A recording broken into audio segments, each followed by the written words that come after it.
Bonjour à tous, bienvenue pour un nouveau Connect Group. J'espère que vous avez passé un bon dimanche. En tout cas, nous, on est contents de nous retrouver ensemble pour ce Connect Group.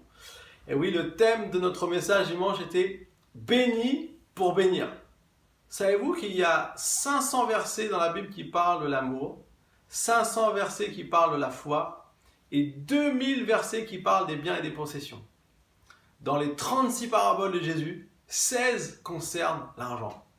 Pourquoi ces choses-là? Parce que, en fait, lorsqu'on parle d'argent, eh bien, on parle aussi pas seulement de choses matérielles, mais on parle aussi de notre cœur, on parle de nos priorités, on parle parfois de ce qui peut nous diriger dans notre vie. Et c'est pour ça que Jésus aussi a passé du temps à enseigner sur ce thème. Et nous, chaque année, dans notre église, on veut au moins une fois par an parler justement de ce que la Bible nous dit par rapport à ce thème, ce grand thème de l'argent. Alors, ce que nous voyons, ce que nous avons vu dimanche, c'est que le premier objectif de Dieu, c'est de nous bénir. Vous savez, quand Dieu a créé l'homme et la femme, il a dit « et il les bénit ». Et ensuite, il leur a dit « multipliez-vous, dominez sur la terre et sur les animaux ». Mais la réalité, c'est que la première chose que Dieu veut faire, c'est qu'il veut nous bénir. Et dans Deutéronome 28, que vous pouvez lire, vous allez voir toutes sortes de bénédictions qu'il y avait déjà pour le peuple d'Israël et que Dieu veut encore pour nous aujourd'hui. Alors, on voit que cette bénédiction n'est pas seulement une bénédiction matérielle, mais qu'elle touche beaucoup plus de domaines que simplement le matériel. Dieu veut nous bénir dans notre vie, dans nos relations, dans toutes sortes de choses qu'on ne pourra jamais acheter avec de l'argent. Alors, ce qui est important de comprendre, c'est que dans le processus de la bénédiction de Dieu, eh bien, il y a un temps parfois de mise à l'épreuve. Il y a un temps où on doit passer par certaines choses que Dieu a mis comme principe pour pouvoir les expérimenter. Jésus a dit que la loi, pas un seul trait de la loi, ni une seule petite variation ne change parce que Jésus n'est pas venu pour l'abolir, mais il est venu pour l'accomplir. Et aujourd'hui, Dieu veut pouvoir aussi nous apprendre et nous aider à franchir ce cap de mise à l'épreuve pour pouvoir expérimenter les promesses qu'il y a au travers de l'argent dans la Bible. Alors ce que nous voyons, 3 choses qui font partie de cette mise à l'épreuve. Premièrement, mettre Dieu en premier. Ce qui est important, c'est de toujours avoir comme référence que les premières choses qui viennent dans nos payes, dans nos biens, de tout ce qu'on reçoit, la première part, elle va. Le premier dixième va pour Dieu. Parce que quand Dieu est en premier dans notre vie, eh bien, beaucoup de choses peuvent avoir une conséquence différente que seulement si nous on essaye de nous débrouiller par nous-mêmes. On voit des circonstances de la vie, on ne les maîtrise pas. Mais par contre, lorsqu'on met Dieu en premier, on sait qu'il sera toujours fidèle pour nous aider dans chaque situation. La deuxième chose de la mise à l'épreuve, c'est justement donner la dîme. Vous savez, le chiffre 10 représente le chiffre de mise à l'épreuve. Dieu a mis à l'épreuve le cœur de Pharaon avec les 10 plaies d'Égypte. On voit aussi que Daniel, lorsqu'il a demandé à l'eunuque de pouvoir manger que des fruits et des légumes et de ne pas manger les mets du roi, pendant 10 jours, il y a eu cette mise à l'épreuve. On voit aussi dans le Nouveau Testament les 10 vierges qui attendaient donc le Messie et qui étaient entre guillemets aussi une mise à l'épreuve. On retrouve ce chiffre 10 dans la Bible. Alors le dixième, la dîme, c'est d'une certaine manière ce que Dieu dit. Dieu nous donne tout, tout lui appartient, il nous a tout donné, mais il demande simplement qu'on lui donne 10% de ce que l'on gagne, de ce que l'on perçoit chaque mois.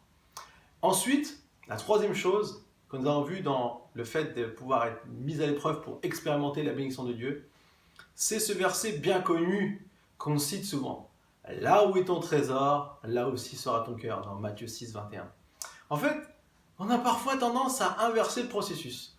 On a tendance à dire, là où est ton cœur, là aussi sera ton trésor. En fait, non. C'est pas la bonne version. La bonne version, c'est là où est ton trésor, là où sera ton cœur. En fait, là où je décide de mettre un peu, là où j'ai des biens, là où j'ai des choses de valeur, là où je décide de mettre ces choses, d'investir ces choses, eh bien, d'une certaine manière, mon cœur va être pris dedans. Donc, si c'est pas Dieu ma priorité, eh bien, mon cœur va peut-être partir dans d'autres endroits. Et la Bible dit qu'on ne peut pas servir de maître à la fois. On sert soit Dieu, soit l'argent. Donc il est primordial de toujours décider qu'est-ce que je veux faire, où est-ce que je veux mettre mon cœur, qu'est-ce que je veux faire avec mon argent. Et lorsque je décide de faire les bons choix, alors mon cœur suivra. Enfin, on a vu que la bénédiction que Dieu nous donnait n'est pas simplement pour nous. En fait, il a une vision beaucoup plus large de la bénédiction de Dieu. Souvent, on sait que dans Malachie 3, il nous est dit « Apportez les dîmes dans la maison de Dieu, la maison même du trésor, et vous verrez si je n'ouvre pas pour vous les écluses du ciel ou les fenêtres du ciel. Il y a une promesse que lorsqu'on amène nos dîmes, que Dieu va prendre soin de nous.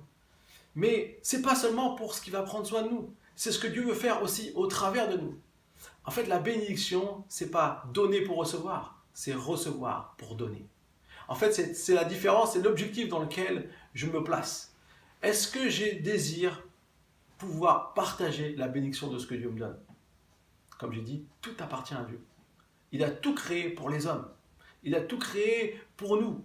Il a créé la terre, ce qu'on voit dans le récit de la création, tout a été créé et le but c'était à la fin que l'homme soit dedans et soit le centre de tout ce qu'il a créé et qu'on puisse profiter de tout ce qu'il a créé.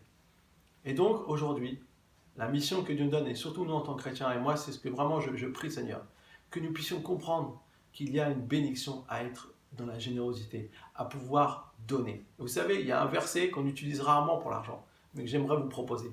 C'est 1 Pierre 4,10. Comme des bons intendants des diverses grâces de Dieu, que chacun mette au service des autres le don qu'il a reçu. En fait, lorsqu'on est un bon intendant, c'est-à-dire un bon intendant, c'est celui qui a reçu des biens de Dieu, et tout ce qu'on reçoit chaque mois, on pourrait dire entre guillemets, vient de Dieu, eh bien, c'est de l'investir aussi et de pouvoir penser aux autres. Pas seulement peut-être qu'à nous, d'abord, mais aussi de penser à ce qu'on peut faire avec les autres. Est-ce qu'on n'a jamais pensé, qu'est-ce que je pourrais faire pour bénir des personnes ce mois-ci, avec une part de ce que j'ai reçu? Ça peut être une bonne idée, ça peut être un bon début pour commencer aussi à transmettre cette bénédiction, de recevoir pour donner. Et là, la Bible nous dit, et ce qu'on voit aussi par expérience, c'est que plus on cherche à bénir les autres, plus aussi Dieu nous confiera ses biens, parce qu'il sait qu'on sera une source de bénédiction. Comme il avait promis à Abraham, lorsqu'il a dit « Je ferai de toi une source de bénédiction ». Il a mis Abraham à l'épreuve de quitter sa famille, de quitter son job, de quitter son pays, de quitter tout ce qu'il avait de sûr, d'aller dans un endroit où il n'était pas sûr, de faire confiance à Dieu. Mais après, il allait faire de lui aussi une source de bénédiction. Et je crois que c'est ce que Dieu veut faire avec chacun d'entre nous. Donc je vous invite maintenant vraiment à pouvoir aussi réfléchir dans votre vie.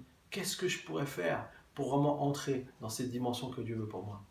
Et je vous invite maintenant à prendre un temps, vous allez pouvoir partager, on va préparer des questions, vous allez pouvoir partager les uns avec les autres, peut-être avoir des sujets de discussion intéressants ou voir la compréhension de ce que Dieu veut nous dire. Mais une chose est sûre, c'est que je crois que lorsqu'on est fidèle aussi dans ce domaine de l'argent, Dieu veillera toujours sur nous et pourvoira à tous nos besoins. Même si on ne sera pas des millionnaires, même si on ne sera pas forcément des gens très riches, même si on aura encore des moments difficiles dans notre vie, Dieu sera toujours là. Alors je vais prier et ensuite nous pourrons passer un temps où nous discuterons et répondrons aux questions qu'on vous proposera. Seigneur Jésus, merci pour ce temps et merci parce que tu nous as donné vraiment aussi tout dans ta parole. Dans tous les domaines de notre vie, Seigneur, tu es toujours là pour nous proposer des solutions, pour nous amener à comprendre une dimension que toi tu as créée. Et merci pour ce principe de la bénédiction. Seigneur, tu veux nous bénir pour que nous soyons une bénédiction pour les autres. Et Seigneur, nous voulons vraiment comprendre et développer ça encore dans notre vie. Et je prie que l'Église puisse être l'endroit le plus généreux qui existe sur cette terre. Que nous puissions vraiment être de ceux qui pourront répandre ta bénédiction parce que nous avons ton cœur. Seigneur, aide-nous à chacun, peut-être dans nos doutes, peut-être parfois dans nos incompréhensions, peut-être dans nos problèmes qui parfois ne peuvent nous faire peur. Aide-nous à toujours regarder à toi et à faire les bons choix en ce qui concerne nos finances. Que ton nom soit loué et béni. Amen. Je vous souhaite à tous un bon temps de partage et je vous dis à très bientôt pour un nouveau Connect Group.